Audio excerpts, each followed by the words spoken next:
باپ اور بیٹا اور روح القدس کے نام پر آمین۔ زندہ خداوند کا زندہ کلام۔ ارمیہ نبی کی کتاب اس کا 9 باب۔ لازمی نیکی۔ کاش کہ میرے لیے بیابان میں راہگیروں کی سرائے ہوتی تو میں اپنی امت کو چھوڑ کر ان میں سے نکل جاتا، کیونکہ وہ سب زنا کار ہیں اور بے وفاؤں کی جماعت۔ وہ اپنی زبان کی کمان کو دروغگوئی کے لیے کھینچتے ہیں۔ وہ ملک میں زورآور ہوتے ہیں لیکن سچائی کے لیے نہیں، کیونکہ وہ شرارت پر شرارت بڑھاتے ہیں اور وہ مجھے نہیں پہچانتے۔ یوں خداوند کا فرمان ہے، ہر ایک اپنے رفیق سے خبردار رہے اور کسی بھائی پر اعتبار نہ کرے، کیونکہ ہر ایک بھائی دغا باز ہے اور ہر ایک رفیق غیبت کرتا پھرتا ہے اور ہر ایک اپنے رفیق کو دھوکہ دیتا ہے اور سچ نہیں بولتا، بلکہ اپنی زبان کو درگوئی سکھاتا اور بدی کرنے میں کوشاں ہے۔ تیرا مقام فریب کے درمیان ہے اور فریب سے وہ مجھے پہچاننے سے انکار کرتے ہیں۔ یوں خداوند کا فرمان ہے، اس لیے رب الافواج یوں فرماتا ہے، دیکھ میں انہیں پھلاؤں گا اور پرکھوں گا، کیونکہ اپنی امت کی بیٹی کی خاطر میں اور کیا کروں۔ ان کی زبان قاتل تیر ہے، وہ ان کے منہ میں مکر کی بات بولتی ہے۔ وہ اپنے ہمسائے سے سلامتی کی بات کرتا ہے، پر باطن میں اس کی گھات میں لگا ہے۔ خداوند فرماتا ہے کہ میں اپنی باتوں کی سزا نہ دوں اور ایسی امت سے انتقام نہ لوں۔ پہاڑوں کے لیے زاری اور نالا اور میدان کی چراگاہوں کے لیے نوحہ کرو، کیونکہ وہ جل گئے اور کوئی ان میں سے نہیں گزرتا اور نہ ان میں مویشی کی آواز سنی جاتی ہے۔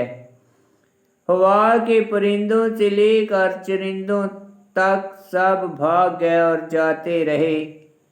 میں یروشلم کو پتھروں کا ڈھیر اور گیدڑوں کی ماند بناؤں گا اور یہودا کو غیر آباد ویرانہ کر دوں گا۔ دانش مند آدمی کون ہے جو اسے سمجھے، اور وہ کون ہے جس سے خداوند کے منہ نے بات کی؟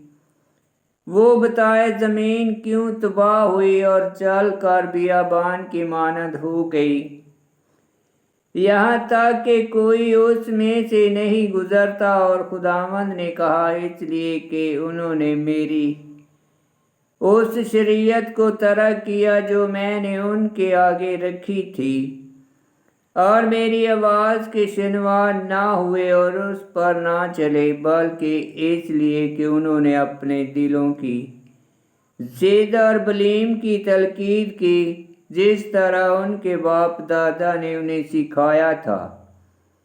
اس لیے رب الافواج اسرائیل کا خدا یوں فرماتا ہے، دیکھ میں اس امت کو آفسین کہلاؤں گا اور زہر آب انہیں پلاؤں گا، اور میں انہیں ان قوموں میں پراگندہ کروں گا جنہیں انہوں نے اور ان کے باپ دادا نے نہ جانا، اور ان کے تعاقب میں تلوار کھینچوں گا، یہاں تک کہ میں انہیں فنا کر دوں گا۔ رب الافواج یوں فرماتا ہے، سوچو اور ماتم کرنے والی عورتوں کو بلاؤ کہ وہ آئیں، بلکہ ماہر تر عورتوں کو بلوا بھیجو کہ وہ حاضر ہوں، اور وہ جلدی کرے اور ہمارے لیے نوحہ کرے، تاکہ ہماری آنکھوں سے آنسو جاری ہوں اور ہماری پلکوں سے پانی ٹپکے۔ صیون سے نوحہ کی آواز سنی گئی کہ ہم کیسے تباہ ہوئے، اور نہایت رسوا ہوئے، کیونکہ ہمیں ملک کو چھوڑنا پڑا، ہمارے مسکن ڈھا دیے گئے۔ پس ہے اور تو تم خداوند کا کلمہ سنو اور تمہارے کان اس کے منہ کی بات کو قبول کریں، اور تم اپنی بیٹیوں کو نوحہ کرنا اور ایک دوسری کو ماتم کرنا سکھاؤ، کیونکہ موت ہماری کھڑکیوں میں سے چڑھ آئی ہے اور ہمارے محلوں میں داخل ہوئی، تاکہ بچوں کو کوچوں میں سے اور نوجوانوں کو کوچوں میں سے ہلاک کرے۔ روئے زمین پر آدمی کی لاشیں کھاد کی طرح گریں گی، اور لٹھے کی مانند جو کاٹنے والے کے پیچھے رہ جائے، اور جمع کرنے والا کوئی نہ ہو۔ بت پرستی کی کرائط۔ خداوند یوں فرماتا ہے کہ دانش مند اپنی دانش پر فخر نہ کرے، اور نہ زوراور اپنے زور پر، اور نہ دولت مند اپنی دولت پر، بلکہ فخر کرنے والا اس بات پر فخر کرے کہ وہ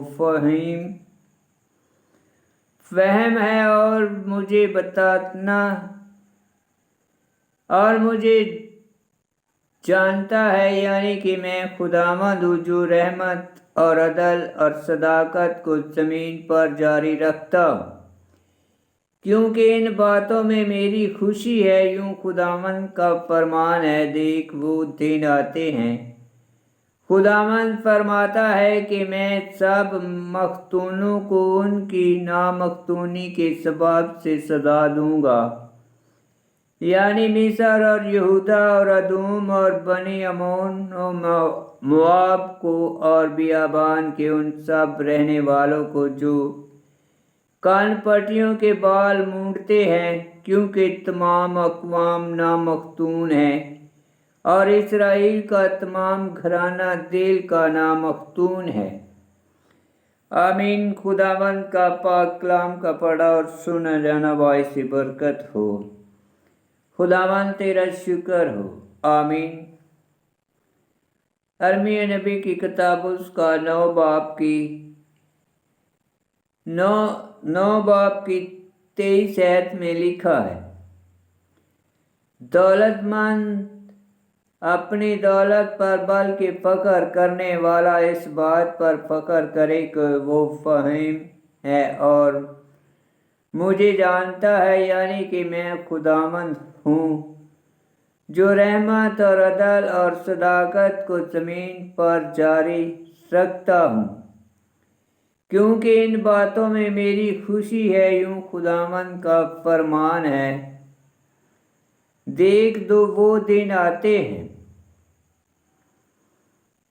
9 باب کی 23 آیت، پہلا کرنتھیوں اس کا پہلا باب 31 آیت، دوسرا کرنتھیوں اس کا 10 باب 17 آیت میں لکھا ہے۔